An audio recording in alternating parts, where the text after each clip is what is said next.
Hi, Ajinkya. Hello, sir. How Yes, are you? fine. Yes. Okay, we will start within 2 minutes. Okay. Yeah.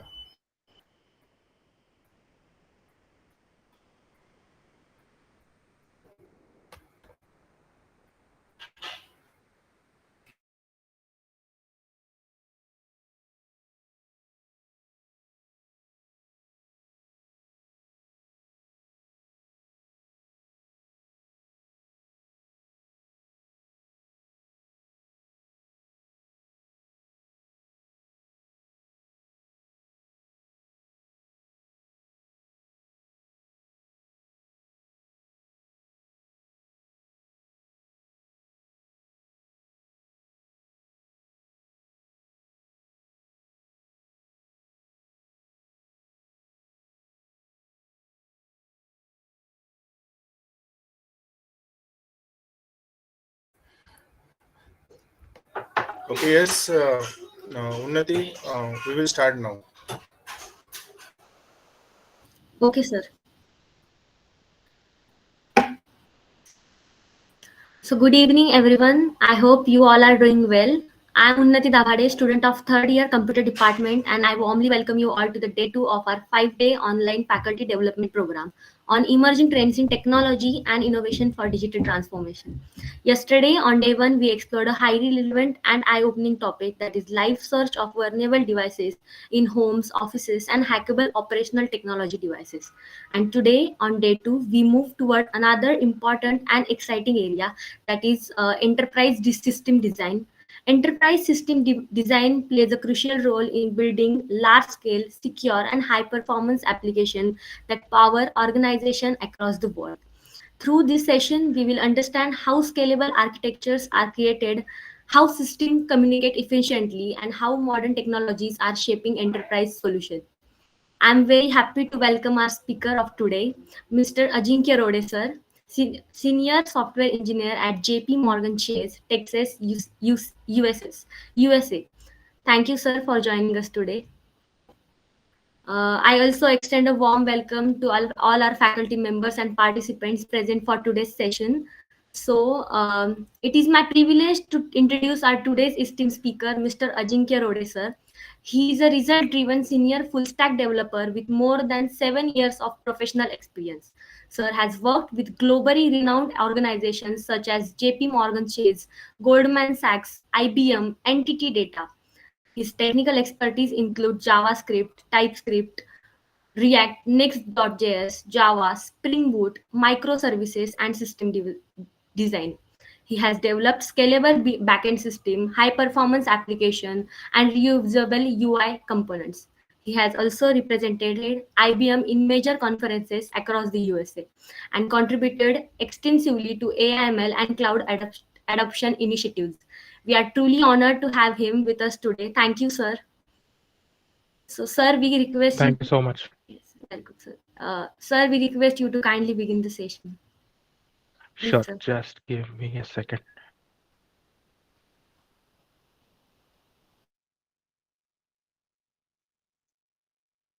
Can you see my screen now? Yes, sir.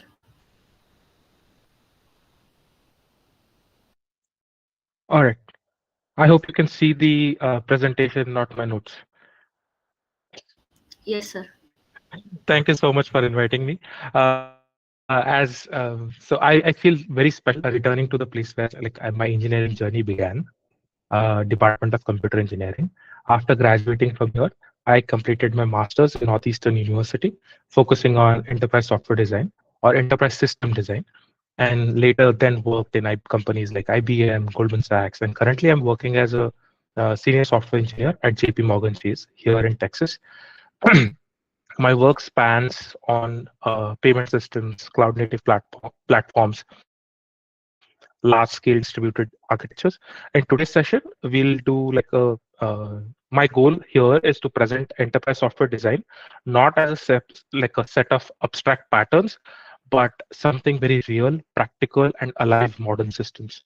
To do that, we'll take a real world problem, how to design a real world, real time payment system to use. And then we use these, whatever we learn as the architecture principles, flow design, the fault tolerance, consistency, scalability, and many more. By end of this session, we'll not only understand the concepts, but also will able to map them to real enterprise use cases. Let's dive in. So in today's session, the session is going to be divided into like 4 key sections. We'll start with the fundamentals, defining what is the enterprise software design, or what is enterprise software first of all, why its design matters. Then we will move on to the core theory of like scalability, consistency, and availability. The third and the largest section will be the case study of the UPI transaction. Everybody, like now in India, everybody uses UPI, and we'll take that as a real world example to go over. And finally, we'll discuss the advanced like the implementation challenges like handling concurrency, how to ensure data integrity before wrapping up with the Q&A. And feel free to stop me in between and ask any questions if you have. If you can raise you can raise hands, and or Unnati can delegate whoever has a question, or Dange sir, if you would like to. Let's begin. So what exactly is enterprise software? It's often misunderstood as it's a big software, and it's more than that. Enterprise software is a complex solution design that to manage the entire organization's operation. Think of ERPs, think of CRMs. In our use case, think of a national payment switch or a UPI. The key takeaway here is that the software is high stakes. The criticality is very high. If a payment system goes down, in our case, the economy grinds to halt. It also requires a massive integration. It must talk to seamlessly to hundreds of banks, thousands of payment service providers, millions of users simultaneously. And finally, it must be robust and long term. It can't be like 5-year plan, 10-year plan. It has to be long term. And these systems are built to last decades and evolve continuously. So the core characteristics of any enterprise system is basically 3: the scalability, reliability, and maintainability. When we design the enterprise system, these 3 are very important. First, scalability. Can system handle 1 million transaction per day? Can it go to 100 million? If the usage explodes, we must be able to add capacity without changing the core logic. It is the ability to grow is the scalability. As of late 2025, the numbers of UPI transactions per day in India today is has surpassed 700 million per day. Which, and on a specific day in late August, it went to 707 million transactions per day. And the amount of money that we are circulating is $2,900 billion per day. And the Indian government has a goal to move it to 1 billion transactions per day. Now, the next thing comes in. That's the scale that we are talking about. Next is reliability. This is about trust. The system must perform its intended function correctly every single time, and even when the things fail. For example, if one server fail or another server fail, or let's say a network collapses, it should still work. Reliability is measured not in like measured in lost money, or rather it is assurance that no money is lost even if the system was down. We need the third thing, very important, the maintainability. We need to we need to be able to fix bugs, upgrade features, onboard new banks easily. If the code is spaghetti, we call it, basically it's a nightmare. It's if it's tangled code, if it's not structured well, then it's a nightmare. A good design ensures we can modify that code without causing a cascade of failure. We are working on one microservice that should not cause failure in other downstream or upstream microservices that are in the flow. Now, now we know that what we are building and what we want to achieve: the scalability, the observability, the scalability, and the maintainability and the reliability. Now let's look at how we are going to build it. Let's in next few slides we'll cover the core theoretical concepts that inform every that basically inform us about every architectural decision that we make in a distributed system. Next is the scalability pattern. First is vertical scaling versus horizontal scaling. What is vertical scaling?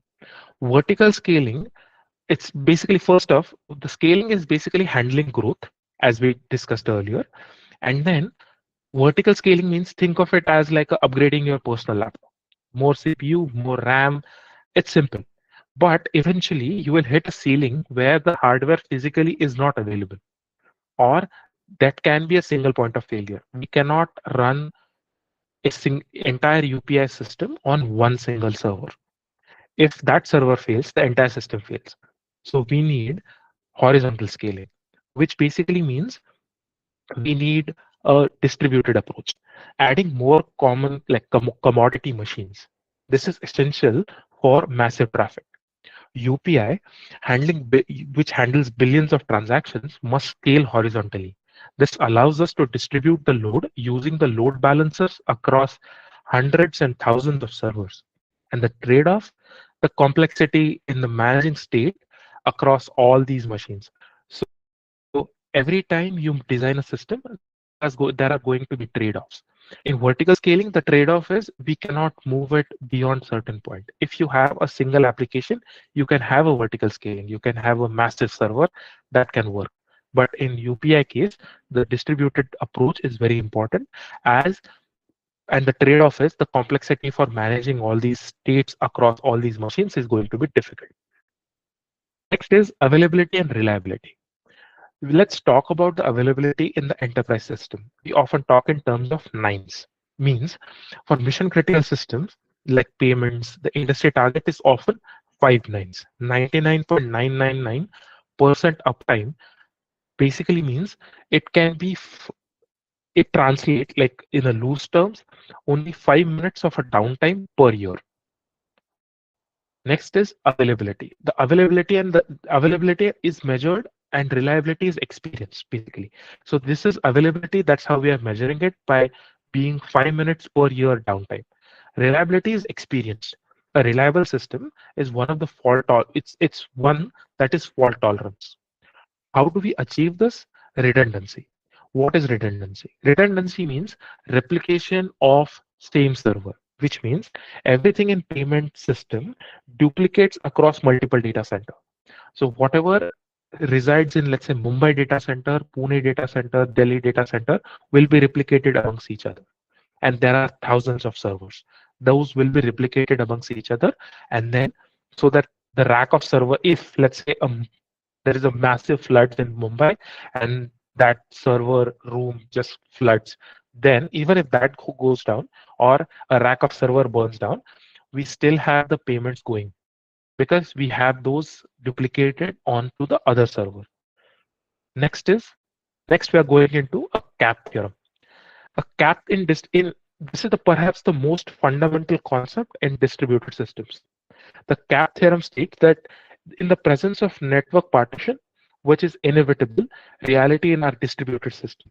So we have to have that partition tolerance. The P is constant. Now we must choose between the consistency and the availability. The consistency means all the nodes have the same data at the same time. If I send $100 or 100 rupees from, let's say, Kopargaon to Shirdi or Kopargaon to Mumbai or Kopargaon to anywhere else, it should immediately read that on every other system, which means it can immediately read on Delhi system, Chennai system, or any other system. Next is availability. The system always responds to every request, even if the response might contain a stale data. And this, we already talked about the partition tolerance, which means system continues to operate even if the network segment goes into, like it basically divides into two. The network cable between Mumbai and Delhi breaks. Even if that happens and system gets divided into two segments, it still works. Since P is guaranteed, which means the partition tolerance is guaranteed, now we must choose between C or P. which is consistency or availability. In financial systems like UPI, we absolutely cannot tolerate like the inconsistencies. We must prevent double spending. We'll get to it later point in time. What is double spending and other problems with the payment systems? And we design payment system with consistency and fault tolerance or partition tolerant systems, prioritizing data integrity over 100% constant availability, which means we might intentionally pause some of the transactions during a severe network partition or to prevent fraud. Next is our consistency models. So the CAP theorem leads us to two different type of models. In UPI, fundamentally, it's a ledger, which means it keeps an account of who sent money to whom, what is the account at the end of the day. It demands strong consistency, which means the strong consistency means the moment the transaction is confirmed, which is a debit is acknowledged, then the balance is immediately visible to the subsequent readers across the entire system. We use transactional databases like Postgres, SQL, or CockroachDB, and protocols like two-phase commits and distributed asset transactions to enforce this across microservices and eventual consistency. In contrast, the non-critical data, like the latest status on social media feeds. So, for example, somebody uploads a reel on Instagram or let's say YouTube or TikTok. It doesn't have to be shown to every user at the same time. That is eventual consistency. It can catch up. It will catch up eventually. This offers is much. This particular eventual consistency offers much higher throughput and availability, but it's not suitable for money or suitable for money transactions. Now, let's move to the interesting part. So, our main case study here today is the UPI system. The system is phenomenal example of massive, highly concurrent, mission critical enterprise system. It moves money instantaneously. It moves 24 by 7, 365 days using our phones as a primary interface. The design is genius. The genius lies in its feature. It's real-time transfer, the ability to link multiple bank accounts in a single app, the use of VPA, which is virtual payment addresses, and which is allies to your allies like um, aliases like your email IDs, phone numbers that extract away the sensitive account information and significantly enhance the security. Now, how are we going to tackle this problem? We are going to go step by step. We're going to do our functional requirements, non-functional requirements, calculate the capacity, high-level design, low-level design, database design, and the API code implementation, how the microservices are going to be architectured, how are we going to scale it, how the use of load balancers, the containerization of the system, and the database like sharding, cache, all of that. Let's dive deep. What are the functional requirements of the UPI system? First, obviously, the user registration and authentication. User should be able to register and create UPI accounts, provide authentication mechanism. So, for example, user should be able to download the app, able to register, authenticate using PIN or a biometric authentication. Next is it needs to link its bank account. It can first should be able to link multiple, like first is one bank account and then multiple bank accounts to their UPI profile. That facilitates the management of linked bank accounts. So for example, adding a bank account, removing a bank account, updating a bank account details, all of that, that is bank account linking. That's one of the functional requirements. Next is payment address management, which is basically means user should be able to create and manage their virtual payment addresses. You want to change your email ID, you want to change your anything that should create those VPAs. That is very important. Next is very important and very essential for this is money transfer.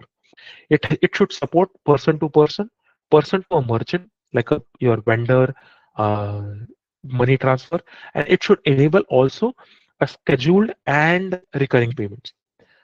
It should be able to give you a transaction history, provide user with a detailed transaction history last 7 days, 30 days, 1 month, to a year. And next is notification. As soon as you send money to a vendor or a person, you should be notified that money is sent, or basically payment success or failures. Next is payment request. It should allow users to request payment from other UPI users. Next is QR code payments, which is basically generating and scanning the QR codes, the integration with your camera, all of that needs to be in, let's categorize that into QR code payments. Next is bill payments, support utility bills payment through the UPI interfaces. So your utility bills such as electricity, Wi-Fi, uh, phone bills, anything that should be through UPI. So those are the functional requirements. What are the non-functional requirements? Obviously, we talked about scalability. The system should be able to handle large number of users with high transaction volumes. We just talked about 700 million transactions per day. Next is performance. Ensure low latency. What is low latency means? It should be instantaneous transactions and transaction processing and user interactions. It should be real-time processing capabilities. Next is reliability. We already talked about it. It ensures high availability with minimum downtime. Implement failover mechanisms, handle the system failure gracefully. Next is security. Obviously, we need these payment systems to be secure. To implement the security with robust security measures to protect our user data, financial transactions, ensure compliances with the financial regulations and standards. Next is consistency. It should be consistent across different channels, ensuring consistency in transactions to avoid like discrepancies in double spending. We'll get to it what is double spending at the end of it. At the end of we have one of the slides. And implement mechanisms to ensure the eventual consistency in distributed systems. Next is compliance. We have to adhere to regulatory requirements and guidelines set by financial authorities. Ensure the data privacy protection in the compliance relevant laws.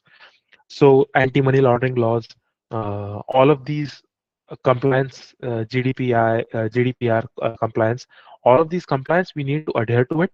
So the system should not share the data with somebody else, all of that.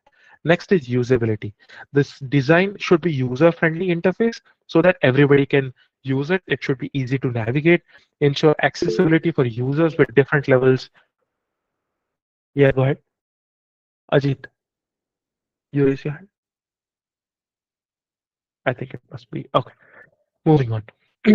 And with different level of technical expertise. So basically, a 20-year-old or 10-year-old versus 60-year-old, 65-year-old should be able to use that system efficiently. That's the goal of this UPI system, which is the non-functional requirement. Let's get into calculations, like back of the envelope calculations, we call it. So total number of transactions. This is obviously old data, but let's say we have total transactions as of June 2024, 13.89 billion transactions. So total transaction amount was around 20.27 lakh crore. That's the amount that we are spending on UPI generally.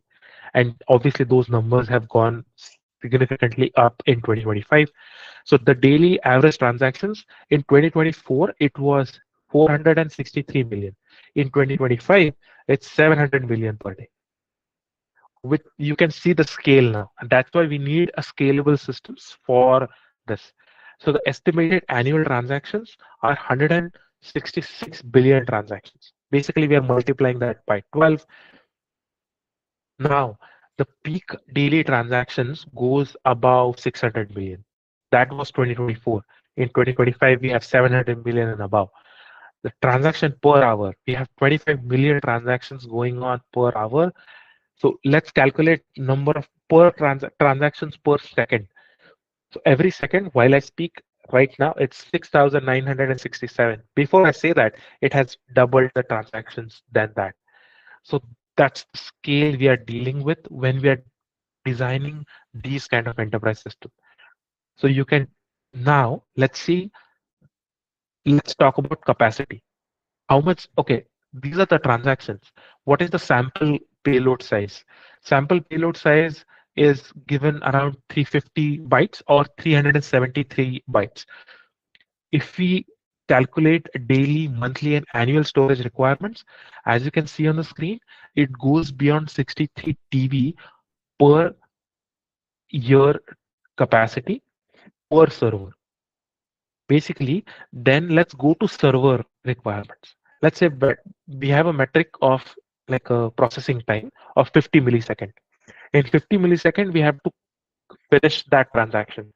The peak TPS basically means transactions per second goes to 6,967, which we already calculated in the previous slide. So the throughput, which means the request per second we have to go, is 348,350.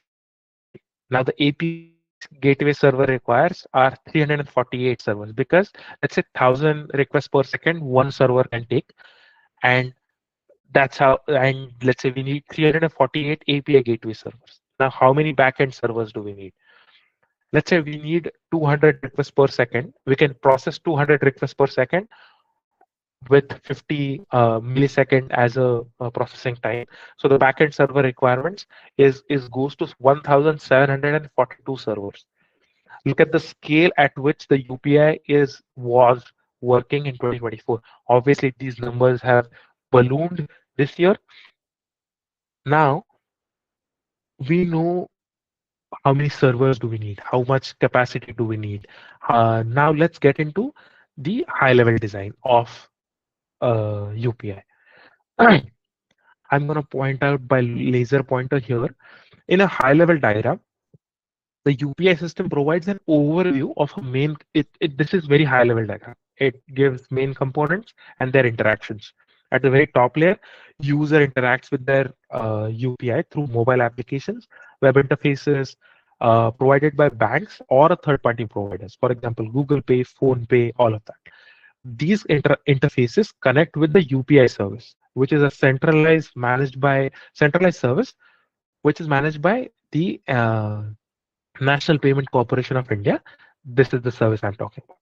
Then we have the UPI service that acts as a switch. This is the service I'm talking about. So that acts as a intermediary between the NPCI and your mobile application. The UPI service acts as a switch between, as I said, each participating bank has its own infrastructure, and that manages the bank account verification, balance checks, your transaction processing. Next, the UPI switches this facilitates real-time communication and settlement between the payer's bank and the pay's bank. So whoever is sending the money, remitter, issuer, and the beneficiary's bank. Now, additionally, the system incorporates security mechanism, including encryption, authentication, to ensure the secure transaction. This APIs, this is the this is the APIs we are gonna basically develop in the next couple of steps. This allows third-party apps to integrate with the UPI functionalities, extending the system's usability and accessibility. This is high-level structure, ensures efficient and secure, seamless interbank transaction. Now, let's say what are the entities in this? First is obviously the customer, which initiates the payment. So this is the customer through mobile app, it initiates the payment. Then the payer receiver's PSP. PSP is nothing but a payment service provider of this payer, which it can be your Google Pay, Phone Pay, anything, which facilitates the transaction. Remitters is the issuer's bank. This is the issuer bank. Then we have the beneficiary bank, and pay the receiver. Receiver will get basically is here. Then we have the NPCI UPI network. We have VPA management service. VPA management service is nothing but your virtual payment addresses. Then you have QR code generation service, which basically creates the QR code and also gives us responses when we scan the QR codes. Then let's get into the flow of the transaction. First, the VPA management service will create the VPAs, basically virtual payment addresses, using mobile app using the VPA management service. It creates the request sent to VPA management service, and then it responds it received. Next is initiating the payments. The customer then can initiate the payment using either QR code. So this is the QR code coming into picture. By this PS, you can use the app to generate the QR code, and it will go through the PSP and give you the QR code. Once it is scanned, the response is receives the payment, or it also gives you the response by initiating the payment and giving out the payment as well. We have the payment authorization. Customer uses their PSP app, which is as we discussed, to authorize the payments using MPIN or the personal identity, which is mobile personal identification number, or the biometrics. The payer PSP sends the payment, this payment request. It goes through the UPI network and goes to the first two debit request to the remitter bank, and then the bank response comes in. Beneficiary gets that payment. The NPCI credit request is sent, and then it sends the bank sends the response that money is received. Let's say now here is the pay detail, like validations and everything. If the payee or the receiver of the money is from the different bank, in that case, it needs the pay detail validation. The NPCI UPI network requests the pay details from the payee's PSP. It can be some different PSP. We can request request information and get a response and validate the details and response to the NPCI UPI network. And then completion of the transaction, the NPCI UPI network sends the payment debit, basically responds to payers PSP, who we sent PSP, and notifies the customers that payment is debit. In conclusion, the customer basically initiates the payment, gets authenticated, the payment request sends in the UPI through UPI network. It goes to the issuer bank. Bank sends the response. If the and then again, there are multiple edge cases. Money is present, money is not there, not enough balance, all of that. Then the money goes to the beneficiary, and we get the credit request, and then we basically get the money. We then the UPI network also verifies the pays receivers details and get the response. Now let's move on to little low level design. Here is the different ways we can interact with the unified payment interface or UPI. This illustrates the detailed interaction between the core components. At the user level, we have mobile applications, web interfaces that allows to register, authenticate, initiate transactions. These interfaces communicate with the UPI service through APIs, which are very crucial for handling requests and responses. The UPI service managed by the NPCI acts as a central switch that routes transaction requests in appropriate bank system. Each participating bank has a backend system basically that verifies their account details, check the balances, process the transaction. Now UPI ensures real-time transaction processing by settlement by securing relaying information between the payers and payees bank. Additionally, the system includes security modules, encryption, and the fraud detection, and ensuring integrity and the confidentiality of the transaction. So the no bank account details or uh, information about the amount which is transferred is it's shown to any other person. Then the third party services that provides third party providers, which basically these are third party providers basically integrate with UPI via APIs to offer the UPI functionalities in their apps, expanding the system's reach and usability. What are these now? What are these entities? Obviously, the mobile applications. So this *99# is basically the service that allows user to perform banking transaction using basic mobile phones without internet access. Then you have third-party applications that can initiate the payment request. Your Amazon or any of that sort. That is the third-party apps that can initiate the phone pay application, phone pay or UPI transactions. Then you have obviously mobile applications, and then the third internet banking and third-party mobile applications that basically collects. Then you have the UPI here, central repository. These are the servers that we are going to design in some time. And obviously the NPCI, the National Payment Corporation of India, which manages the UPI systems. These I'm just going to go over quickly over this. What is APBS? This is nothing but Aadhaar Payment Bridge System and the National Automated Clearinghouse. You also have IMPS, which is Immediate Payment Service. You have AEPS, which is Aadhaar Enabled Payment Systems, RuPay, Domestic Card Payment Network, eCom, which is e-commerce transactions. Any questions until this point?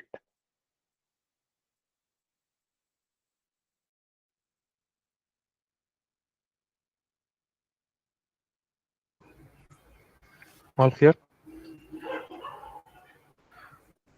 Yes, participants. No questions. Going good. Yeah. Okay. Yeah, Divya, go ahead.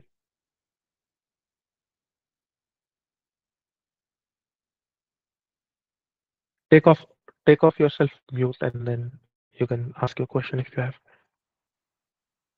If not, then we can move on.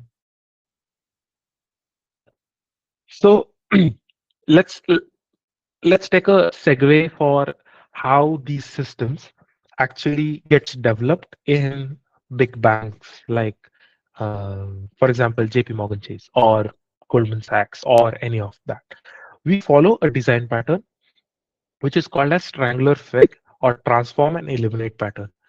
Because we have the legacy systems, we basically demonstrate we have, like, let's say 30-year-old mainframe core, which we can't risk uh, to that system to collapse. So what we do, we intercept all the intercept using API gateways. We put API gateway in front of the legacy system first. Then we start routing the new traffic, let's say mobile login, to modern microservices. You create those microservices, deploy them in AWS or in cloud or on your on-prem data centers. Those then new services basically get routed to the modern modern system. Then once gradually we have redundancy of, okay, we have that same system or same functionality in old and new, we are transferring all the requests to the new system. Then we gradually strangle the old feature until the legacy system can just got decommissioned safely. So that's how we develop any new modern system, because no, we can't, there are so few greenfield projects. Greenfield basically means there's nothing and you're starting from scratch. Usually we have legacy systems in banks. We basically develop a new system, put a router, API gateway, transfer the traffic to that new system, and by like 80-20, 80% going to legacy, 20% going to modern. Everything works on modern. Then slowly and steadily we go 50-50, and then reverse 80-20, and then totally 100% on modern, and then we decommission the legacy system. Next is what microservices we are going to use. Obviously, I'm not going to go over all the microservices that we're going to develop, but basic microservices are obviously the user service, register, login, then the bank service. We need to link account. We need to get the get service to balance. Then we have transaction service. We need to post the transaction to transfer the money, get the transaction history. All of that goes under transaction service. Notification service. Here we post the notify and send the notification to either merchant or to uh, the user who has sent the money, saying it is successful or it is failed transaction. Now you can see how these services are. For example, user service is separate from bank service. So these are basically a microservices that are developed separately, and then these microservices communicate with each other. The communication part, we'll get to it next, but this basically creates separation of concern.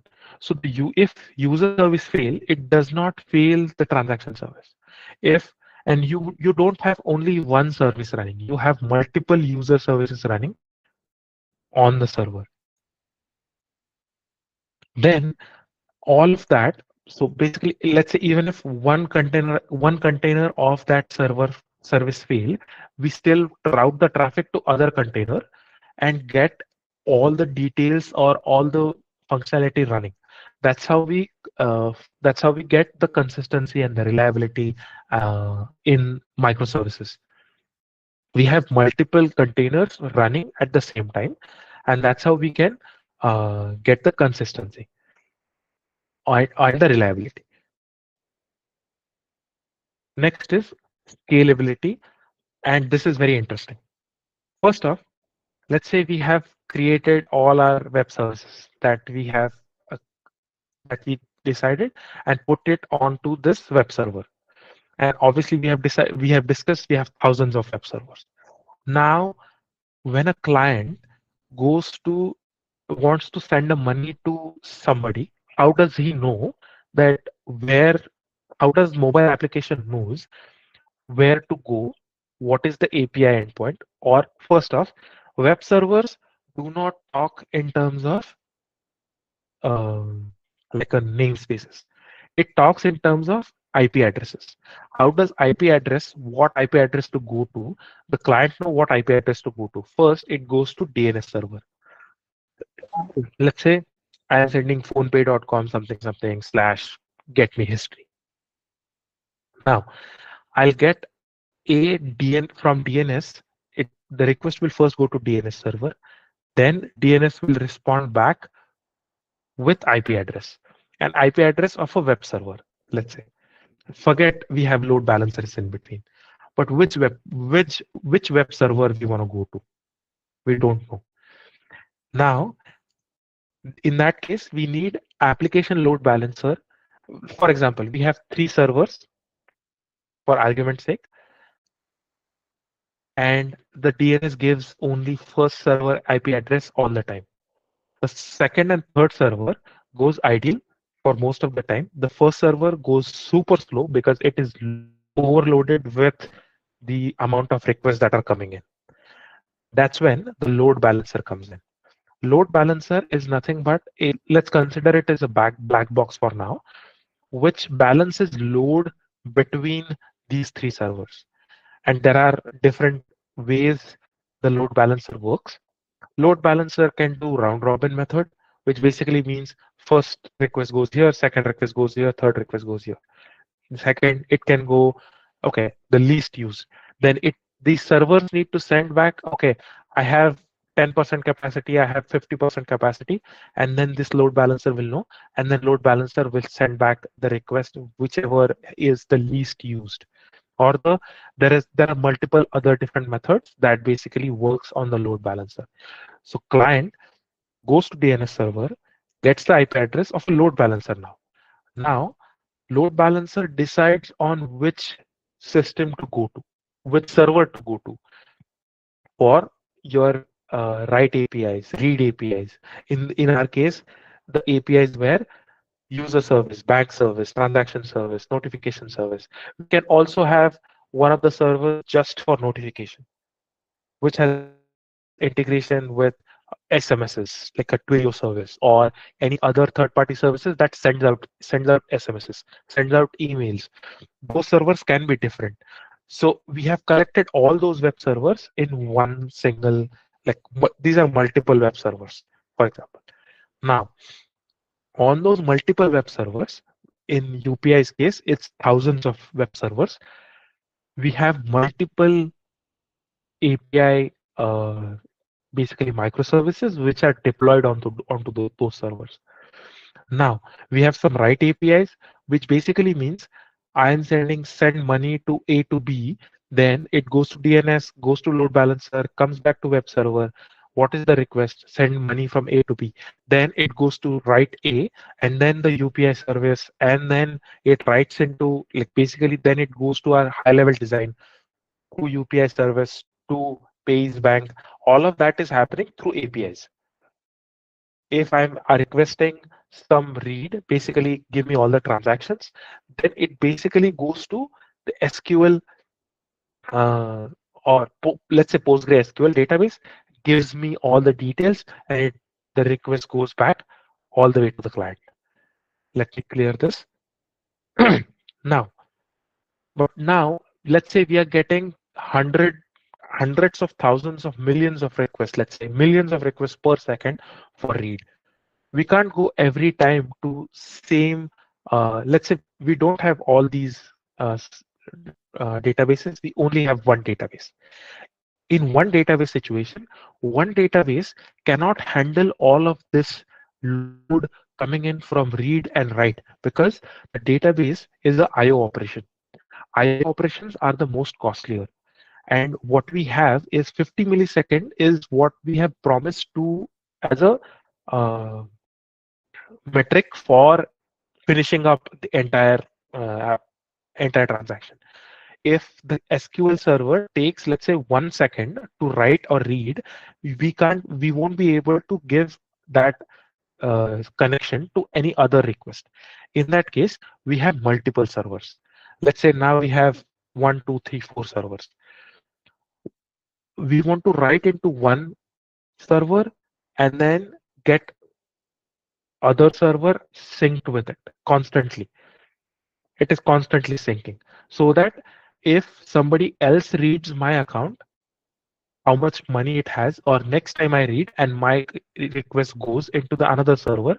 So the another server, if I have 1,000 rupees into this account, I removed 100 rupees, and then this server will still have 100 rupees, 1,000 rupees in it. That needs to be consistent. For that to be consistent, there is a constant read write mechanism between these servers, and these servers are constantly in sync with each other, these database servers. Now we come, this is the, we are writing into one, reading into some other server, so that the read operations are generally faster than the write operations. Now, how do we improve the read operations even more? Using memory cache. The cache can be used as something like Redis, which which caches user sessions, frequently access data. So for example, you logged into your phone pay. Now all of your data is now loaded into read cache by this read API. Then if you go to, let's say, send money and come back to transaction, all your previous transactions are already there. The API call is going to be faster because it is going to read from the memory cache. Also, there is some caching at the client level also. This CDN is totally different. CDN is basically a content delivery network. This is used, this is very generic diagram. The CDNs are basically used for the content delivery. So for example, I have a few HTML pages that I want to transfer over all across India, all across the world. That goes to CDN. CDN has different web servers across the world that basically replicates all the static images, static pages, so that the content delivery is faster. Something you can think of it as YouTube. YouTube copies all that videos that you usually read or usually watches onto the local server, so that you don't have to go to US servers or UK servers or Malaysia servers to get that video. The buffer time gets slower. That's the content delivery network. Now, next is analytics.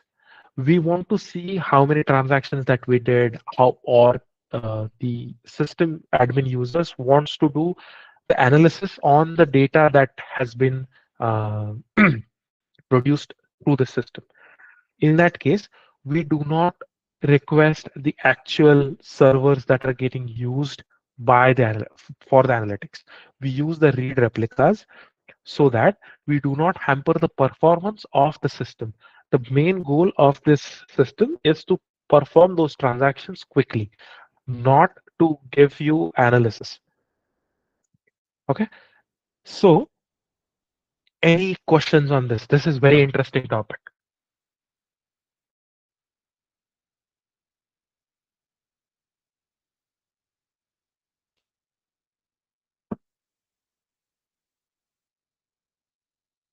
All right, moving on. So next is, now in that distributed system, how do we get the data integrity? Couple of things: atomicity, consistency, and isolation. All these asset properties. So atomicity, if we have the full debit cycle, which means doesn't complete, which means it gets rolled back entirely. If a debit is succeeded but the credit fails, then the debit must be reversed, in ensuring the sender doesn't lose its money. Or it's all or nothing. So basically, if I send money to a person B, in that case, money gets debited from, let's say, my account, but does not get credited into somebody else's account, the B person account. In that case, the entire transaction gets rolled back. How that can happen? It may be that the person's UPI ID is not valid anymore. The API failed because there was network issue. There was something or the other. In that case, the transaction gets rolled back. Now, next is consistency. The total balance of money in the system must be conserved. The debits must be equal to credit. So the no transaction should be leave the system in illegal state. So for example, let's say in UPI system, we have $1 trillion rupees. In that 1 trillion rupees or dollars, that money, the credited and the debited amount should balance at the end. Reason being, if let's say there is a transaction that goes from my account but does not reach somebody else's account, that means that's an illegal transaction. That transaction needs to be rolled back. This is how we maintain the consistency. Next is isolation. So if user tried to transact at the same account simultaneously, like with the same account, same amount, then you shouldn't see it should not see or interfere with each other's intermediate state, which means this is typically achieved with the database low level locking. We'll get to it. This is a double spending problem. If I send 100 rupees to you in, let's say, right now, in same millisecond, I send it twice, then it should go twice. And if I send it once, it should go once. That's the double spending problem we'll talk about next. We already talked about data integrity. Let's move on to the security architecture. Obviously, because we're dealing with money and banks, we need multi-layered security. Security is paramount in UPI, especially UPI. It's in UPI. It's a multi-layered approach. It first is end-to-end encryption. All the communication between PSPs, NPCI, and all the banks is encrypted and protected in transit. Basically, it's protected in transit and encrypted via when it is in transit. Whenever we are sending API request from, let's say, get the transaction history, send money, receive money, all of that happens via encrypted. The HTTPS protocol is maintained, and we basically encrypt the data. Next is two-factor authentication. It's not just password. The transaction is authorized by device binding. Basically, it ties the account to the phone number, SIM, and IMEI of that phone, and also the MPIN, which is a cryptographic key, which is known only by user. Whatever you add in, that is your key, plus that gets encrypted, and then that becomes MPIN for the device and for the entire system. Next is the tokenization via VPAs. By using the virtual payment addresses, the user account bank details is never exposed to the merchant or even the sender. So if I am sending money, it's not in my payload of API that I am sending this money to that. It is only this user ID is sending money to this user ID, and it minimizes basically the risk of account compromise.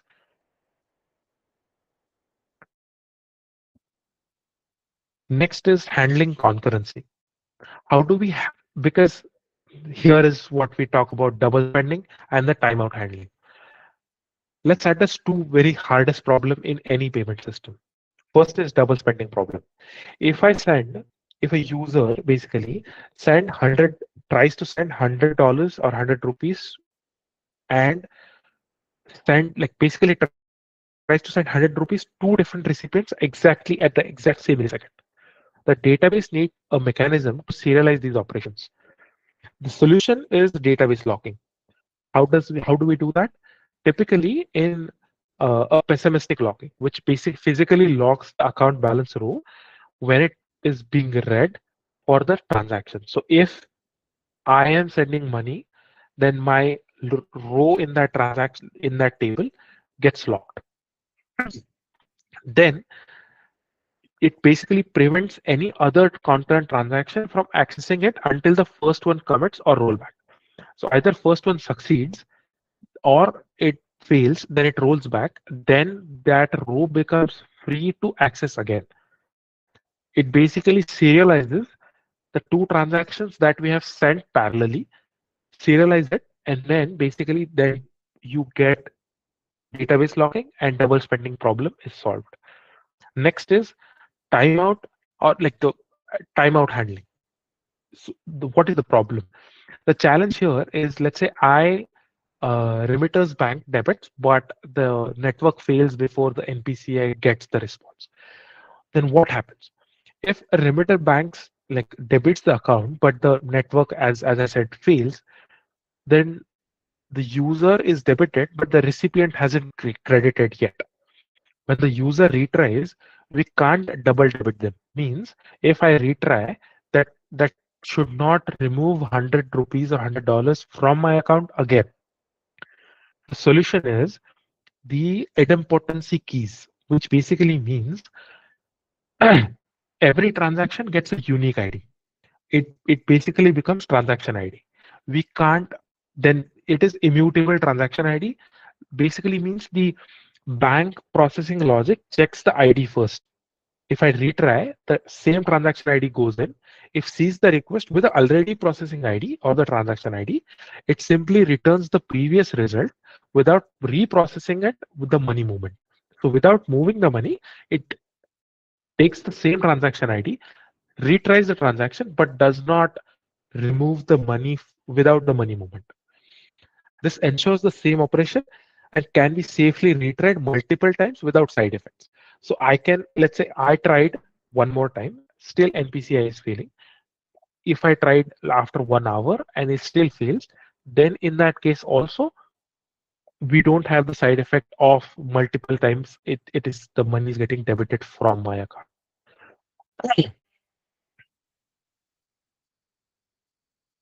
Now we'll get into the event-driven architecture. So a transaction posted means in modern bank, we cannot expect the transactions to be serial. That means I send millions of transactions are coming in all at once. Now we have these consumers are nothing but our services. So this can be one service, this can be another service, and there are thousands and thousands of services. These are deployed on different, uh, let's say in this case, AWS. It can be on Azure, it can be on GCP, anything. Now, it's single swipe or basically single transaction that cascades a series of asynchronous actions. I put the transaction goes into different through different channels. So in this case, Kubernetes, Lambdas. In our case, it can be uh, different mobile applications. Consider this as a different mobile applications, and all these mobile applications send all their transactions to event router.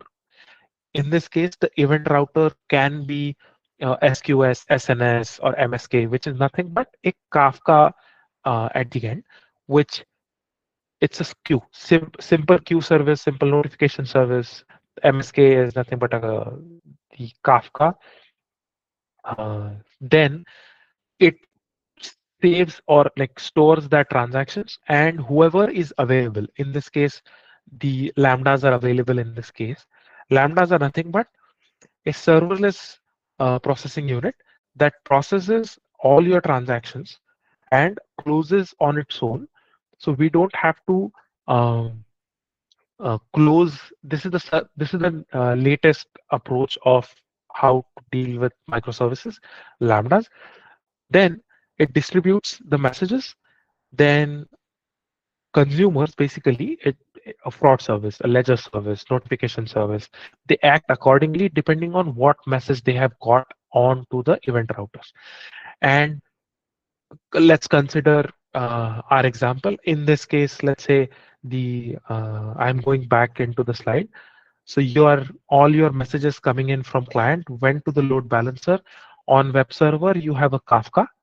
On that Kafka bus, you have millions of transactions lined up in a row. You have these as lambdas. These basically take one transaction each, performs that transaction, moves money from one account to another, then sends out that response to web server, through load balancer to client again, that okay, money has been transferred. And as soon as the money is transferred, that particular lambda vanishes. Vanishes means it basically turns off itself. And you can have concurrency of lambda set to 1,000 lambdas, 1,000, 2,000 lambdas per account. So, and each lambda can perform at least 50, 100 transactions at a time. So that at that speed, you can achieve the concurrency and the reliability of it. So this is event-driven architecture. As soon as the event occurs, basically your transaction is the event that occurred. You put that event into an event bus, which is Kafka in our case, and we have consumers. As soon as the event is there, it gets triggered. It triggers an lambda, which is the which basically consumes that and perform that operation and turns off itself. So you can have lambdas for your different services, as here fraud service, ledger service, notification service, and then those transactions will be completed. Now, this creates another issue whenever there is a problem, which basically means observability in distributed tracing. So this is like a representation of multiple different web services. So let's say this is our main server or load balancer that sends requests to different web services. Okay. Now let's say this particular event failed. Now in distributed system, all these distributed uh, servers have these services running in a different places. Now, how do we achieve the observability? Observability means on the basis of logs, we should be able to see what is the status of that particular event of the system. So, in simply put, in any microservices world, a single request or a single request for, in our case, the payment request, touches at least 15 services. And if the transaction fails, we cannot get grab the logs on a single server because it is deployed. The services are deployed on multiple servers. How do we achieve the distribution? So how do we achieve the observability? How do we know from which server to which server the request went and where it failed, and how do we roll back? The unique ID is associated with every request, which is called as trace ID. So as soon as you start your transaction from your mobile phone, the trace ID is associated with it. So the trace ID, then you can trace along, and it is basically associated with every request that you're sending in. So one request sending, so for example, I have a application logic, I have a database logic, and I have like a database here. Send money from one person to another. Check the bank. Bank has money. Come back. Okay, money. There is money. Go to the database. update that account to that transaction. Let's say that database connection failed. In that case, we have the trace ID that we have started from mobile application that came to application load balancer, which went on to the different services, and then you can see, okay, this microservice call was successful, and then this is where it failed. You can have a Splunk, which is basically collects all those log file into one. You have CoreLogic, which also does the same thing. These are nothing but a third party vendors that gives you the observability in a like a out of the box fashion, and it basically creates like a you can pinpoint the latency and bottlenecks and all the errors. So that concludes our structured session on like enterprise software design and using the UPI system like for our reference models. We have covered everything from like the core architecture principles, like the cap, asset properties, specific concurrency challenges for real world finances. I hope this case study was clearly illustrate why theoretical concepts are vital. At this point, I would like to open the floor. What questions do you have? Any about architecture, any security models, any trade-offs, any experiences that I have had during working with Goldman Sachs, JP, IBM, Entity Data, anything? The floor is yours. I'm all yours. Please ask away questions.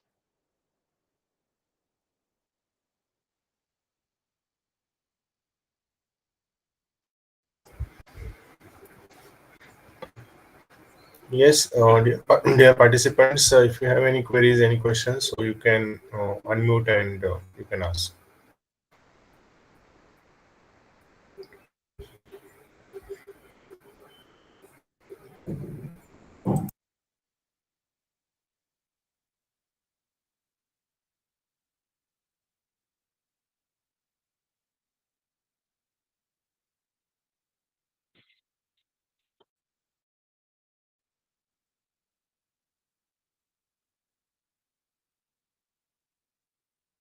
I hope this was helpful.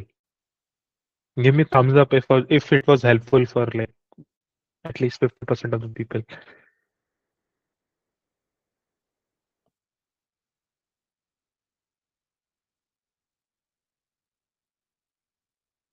Thank you.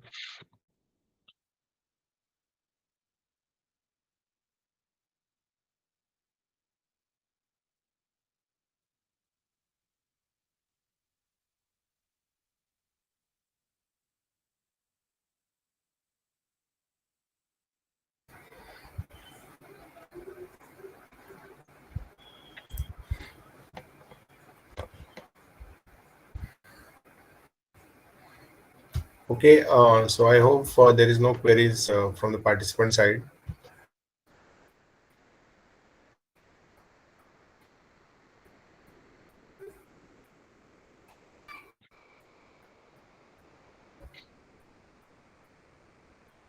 Okay, if you have any queries, you can just unmute, or even in chat as well, you can share your queries.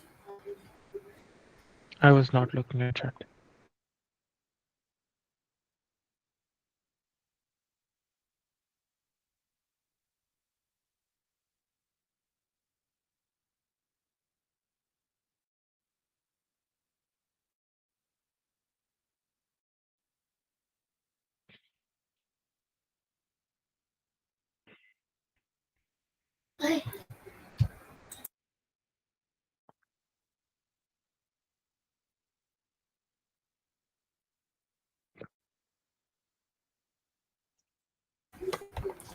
All right. If nothing, I think we can close the session. Yes, sure. Unnati, are you All there? right. Yes, sir. Yes. Thank you very Okay. much, sir, for this insightful and wonderful session, and also for your valuable time. I also Thank you. thank all the faculty members and participants for attending day 2 of the FDP. And we look forward to meeting you all tomorrow for day 3. The time is changed. It will be 2 to 5 in the afternoon. Once again, thank you very much, Ajinkya. No problem. Thank you. Thank you. Have a great Thank you, evening, sir. everyone. Feedback link which is shared in chat window.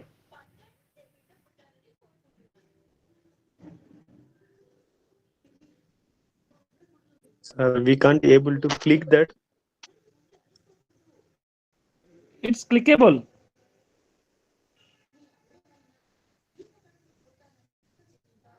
No, sir.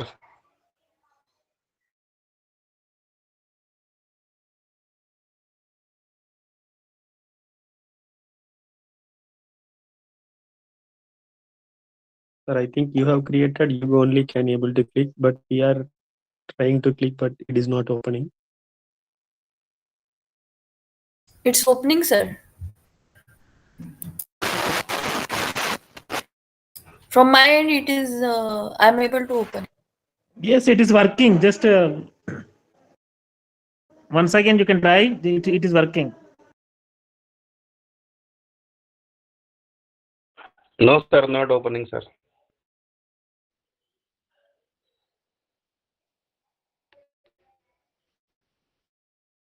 We tried sir 3-4 times, it is not opening. Open it in a new window.